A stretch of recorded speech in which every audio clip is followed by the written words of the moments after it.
If you're seeing this video on your For You page, it's not a coincidence. I don't use tarot cards.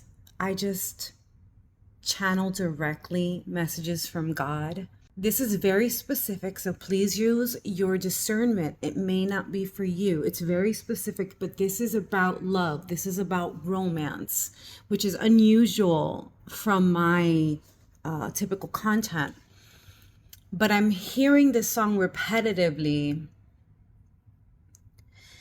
Guess you didn't mean what you wrote about me in that song, or something like that. 'Cause you said forever, now I drive alone past your street. I don't know, guys, don't kill me on that. But I keep hearing that. I guess you didn't mean what you wrote about me. Like, I just keep, like, the messages, I guess you didn't mean everything you said to me, everything you professed to me, how you said you cared for me. There's this feeling of betrayal. There's a feeling of like, how could you? It feels like if you loved me, then how could you? And that feeling, what's the worst part of that is it feels like, obviously, you don't love me. Like, if you can go like this, love on, love off, love on, love off, and just turn off your love for me like this, like from 1 second to another, the real pain here is you never really loved me. You never really loved me. So what? You just used me? You know, was this a game for you?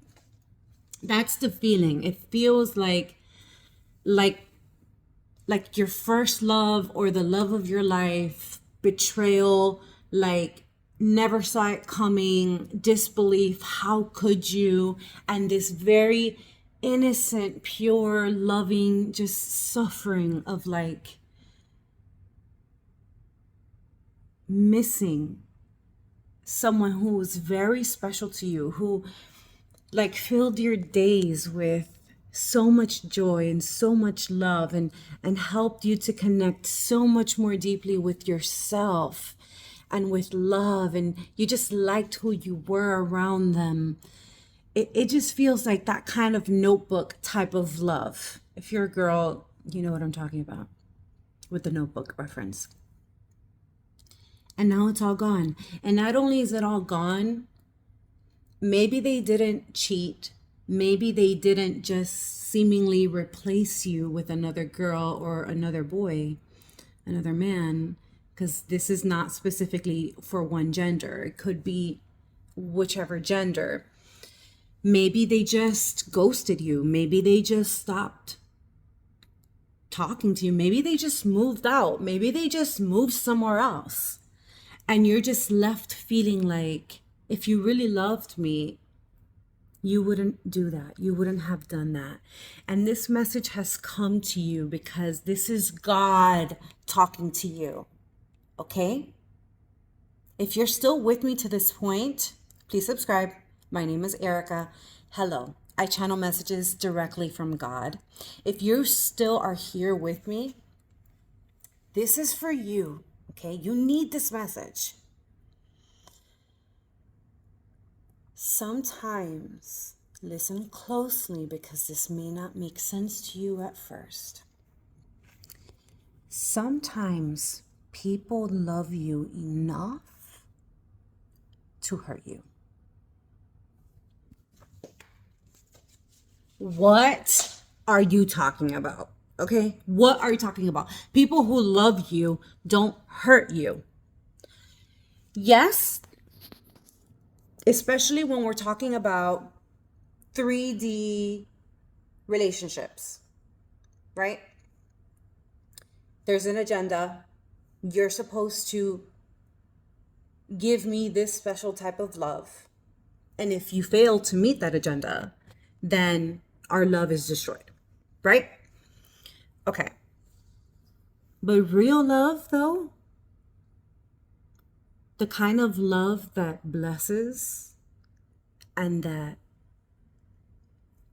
understands and is totally whole and complete, so it's not missing or lacking anything, it doesn't need something from another person, that kind of love, that wise, whole, holy, sacred love, understands that relationships specifically are service. It's the purest form of service to love another being. Now, back to they loved you enough to hurt you. I'm going to give you an example. This is going to be a radical example, but this is a real story in my life. When I was younger, I'm 35 years old now. I'm a mother now. I'm married. But when I was younger, I used to be a very free, wild, crazy kind of girl, you can say. And in my early 20s, I would drink heavily, 6-inch high heels and the whole shebang. And I would just date guys who were basically emotionally unavailable. Guys that I needed to prove to them that I was worthy of their attention. All that was happening was my inner child was looking for her father to finally love her. So a man who was emotionally unavailable was my father. A man that didn't want me, didn't see my value, was my father. And when you have this kind of dynamic, this kind of wounding, what happens as well is that sometimes you want men to want you because you believe that desire is love, because your father or your mother never desired you. They never wanted you. They never wanted to be around you. And so you believe that desire and that special kind of love is finally someone truly loving you. But that's like a whole other video about inner child healing. We're not going to get into that right now. We're going to get into what did I mean by, please stay with me, they loved you enough to hurt you that deep. No, this is not masochism. When I was in my early 20s, I used to look for these guys, and I had the most unhealthy, insecure attachment, super combative, argumentative, jealous, domestic violence, those kinds of relationships, because I would I would convince these guys that didn't want me to want me. And usually they were men that were so, how do I say this without sounding arrogant? But it's like, it's hard to say it, but in a way that's easy to understand. It's like someone who I felt was so, I was so out of their league. I know that sounds bad. Early 20s, give me grace. I was so out of their league that they would be like, oh my God, of course, I have to want this woman.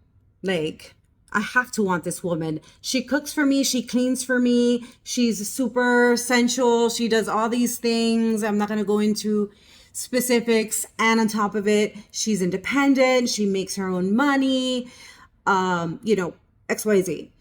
And I was also super fun. Let's go and sneak into parks at midnight and all this stuff, right? And it was all really yes, I am wild and free and very spontaneous, but it was all really a show to be look how irreplaceable I am. Can you see how irreplaceable I am? Because I was terrified of being replaced like I was in my childhood when my father married another woman and basically completely forgot about me. So I would date these guys. This might not be your story, but the healing is the same. The message is the same. I was dating this guy who was bipolar, and we had a very chaotic relationship. We were both super young. We were like 20 years old, okay? And he was my same age.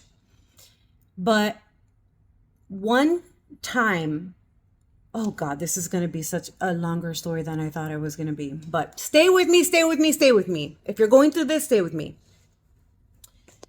Okay. My landlord, after me living in North Miami Beach here in Florida for 6 or 7 years in the same apartment that I loved, my landlord was like, I need the apartment for my sister.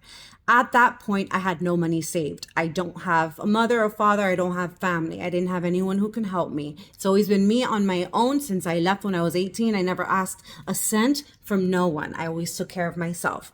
Well, I didn't have anywhere to go. So I either had to move into my punch buggy. I had a Volkswagen convertible, and her name was Molly. And I either had to live in there, or I had to go live with my boyfriend at the time. Let's call him Pepe. I had to go live with Pepe in his family's house, Dominican. Okay. Now, I was going to do that because I didn't really have another option until I saved enough money so I can go. At this point, I was with this guy for like 2 years, and it was just inner child wounds upon triggers, upon like fears, upon like all this stuff. Like the universe just trying to show me like, okay, look, everything that's wrong with you, everything that you believe about love. So it was a very complicated relationship. But one day when we were finally going to move out, I had a neighbor who was helping me. My neighbor said, hey, why don't we go out for dinner to say like goodbye to each other? So we go out, and then my boyfriend Pepe, he gets drunk. He like would get drunk on anything because he never really drank. You know, we were really young. I didn't drink. I was sober. I was sober that night. I didn't drink. Was I? It doesn't matter.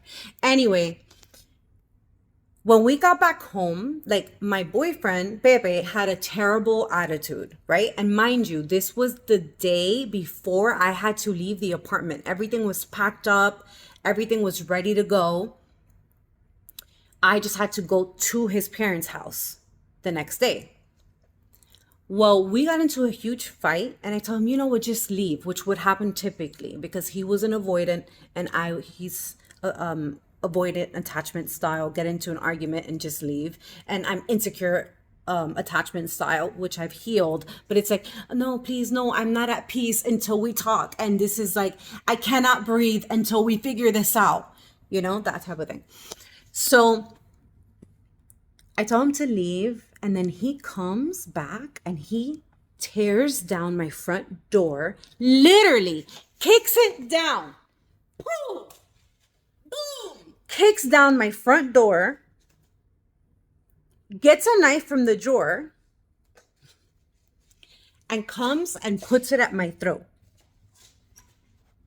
Like this. This is a good view. Like this. Knife at my throat, and he's in front of me. And I looked at him and I called him by his name. I said, what are you doing? What are you doing? This is not who you are. You're gonna kill me? What are you doing? And he said,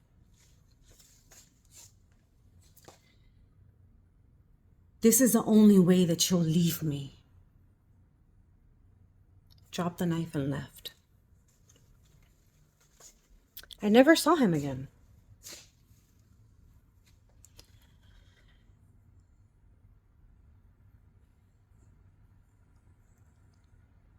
That was God.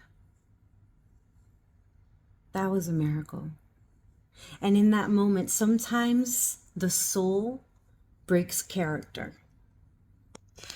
Sometimes the soul, because the soul has a contract. It knows when relationships get heavy, when relationships are more bickering than there is inspiration, when relationships are volatile. It's like, that's because the lesson is complete. The teacher has given you a lesson and it's complete, but you fall in love with the teacher, not understanding that romantic love is not really real, because love is free. Like, love does not cling or attach itself to anything. I'm talking real talk. Love is unconditional. Love is, by definition, expansion. It's totally free. And in that moment, he broke character. He wasn't Pepe anymore. He broke character, and I could see his soul, his spirit just shine through his eyes for a moment. And he was telling me, without telling me directly, I love you enough to hurt you this bad so that you could leave me once and for all and never look back. Because our time together is over. Oh, I get goosebumps. Like, that's what I saw. And I got it. I got it.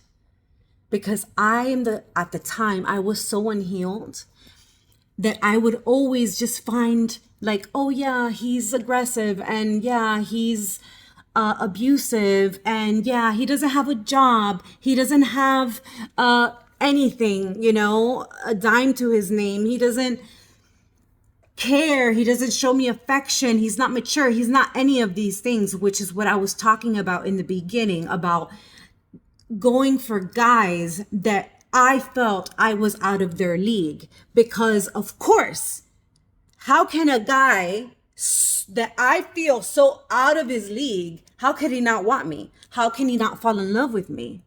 But what happens is that those are the guys who didn't want me, that I would make want me. But then, and this is why it hurts so much for women with the same imprint who do the same thing, then it hurts even more, because you're like, wow, even this guy that doesn't have anything going for him,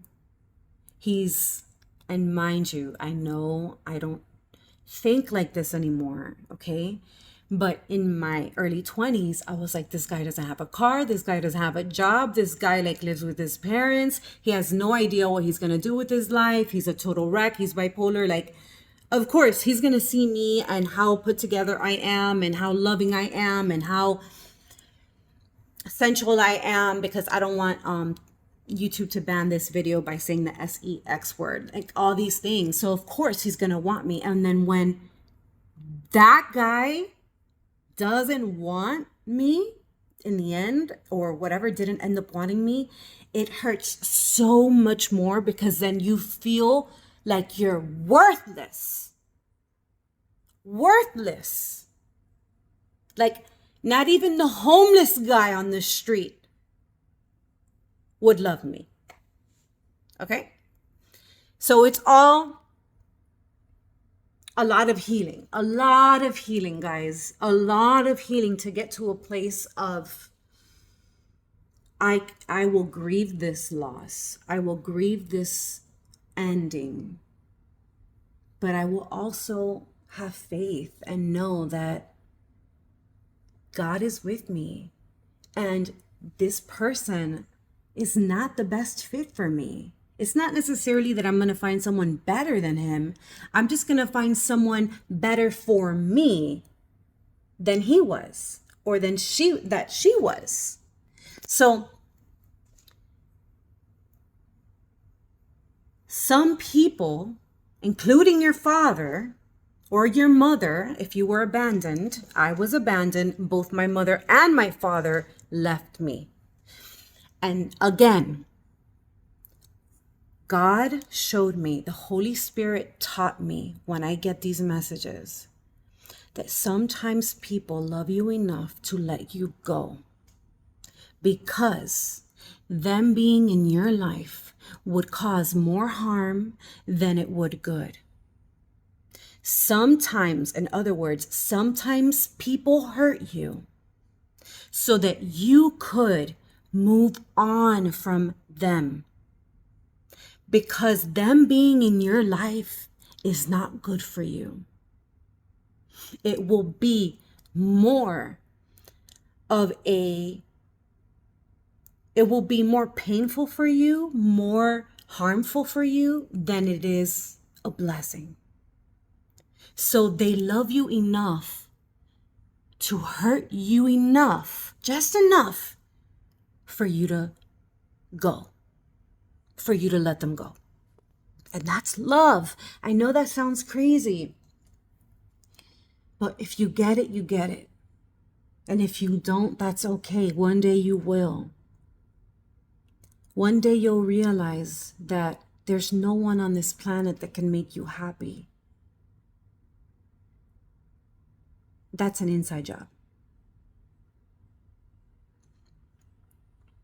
So sometimes people cheat. Sometimes people do something so out of character, because they love you enough in the spirit, not in the flesh, in the spirit, to hurt you just enough for you to move on with your life, because there's someone out there better for you, because there's something out there better for you, because it's time for a new chapter. It's time for a new beginning, because God wants to take you higher. And although it seems like you'll go high with that person that left you or hurt you or betrayed you, no, they would actually be more baggage for you to carry than it would be someone who could go high with you. They were there just for the lesson, not for a lifetime. And when you come to this place of wisdom, you are so grateful for them. Like, I'm so grateful for that guy. I never spoke to him ever again. I was like 21. I'm so grateful that he did that, because him doing that completely changed my life. Completely changed my life. I ended up moving in with the neighbor. His roommate happened by chance, which is something that showed me. I would love to be a testimony on this, actually. A miracle of what happened after. So the guy kicked down my front door, remember? Leaves. They're literally knife, threatens to kill me, says that this is the only way you'll leave me, leaves. I'm crying, I'm distraught. I call my neighbor, he's a guy. I called my neighbor, he lived on the 7th or 8th floor. He's the one that we all went out with. And he came and he put the door back on for me. And I was crying all night. That same morning, early morning, his roommate, an apartment opened up for her and she was moving out. So he goes to me, hey, you're not going to believe this, but my roommate, because he had another room in his apartment, my roommate's moving out. Do you want the room? I was supposed to be homeless that morning. I needed to leave that apartment and I had nowhere to go but my car. And suddenly, in the midst of the storm, God shows you that he's there. He opened up that door for me. And that was one of the greatest blessings of my life, because I ended up dating this guy, being engaged to this guy. And to this day, like, I'm going to call him Max. If he ever sees this, I don't know. We've never spoken again. I was only like 25 years old. We were engaged to be married. And it was the second good man that I've ever been with. And he taught me that I was valuable. And he taught me that I deserved to be treated with respect and kindness and love. And he loved me in humility. He was a very simple man, a humble man. And I loved him. My life changed. I lost like 60 pounds. I got into the best shape I ever was in my life. I got this great job. I got to travel the world. And although in my heart, I felt that I couldn't marry him because I felt like the teacher was finished. And it was the hardest decision for me. I cried myself to sleep because I didn't want to hurt him. But I knew that if I married him, I would hurt him more. Again, what did I just say?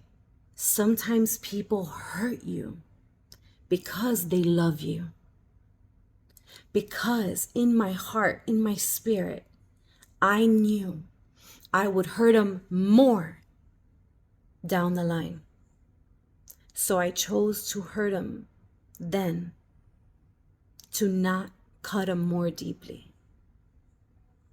And it was a hard decision for me.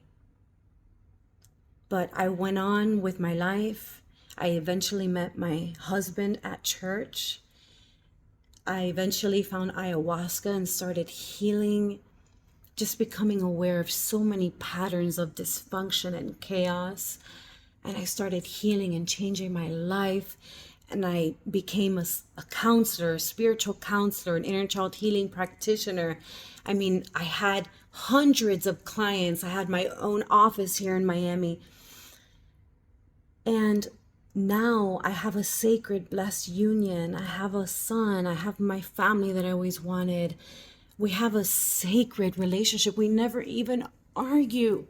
Although it didn't start like that. But that's a video for another day. So, trust. Trust God's plan for your life. You have your plan. But you could only see right here. You could only see this. This. God can see the whole 100 million foot view of your life. And he knows what's best for you. So love the people who love you enough to hurt you enough for you to move on to create your best life. They're not part of that life. Bless the experience you had together. Bless your time together. Honor that because it's so special. Even my time with Pepe. Like, we were kids. We were crazy kids. It's like that song, we found love in a hopeless place. Like, it was just hopeless. But I'm grateful for him. And I'm so grateful that he did that because as an unhealed empath, which I was at that time, I would keep seeing the good in him, keep seeing the good in him, keep forgiving. And I would have stayed with him probably for the rest of my life and had a completely different life. A terrible one. Okay? So trust God's plan. And know that in the spirit, there's nothing but love. God bless you.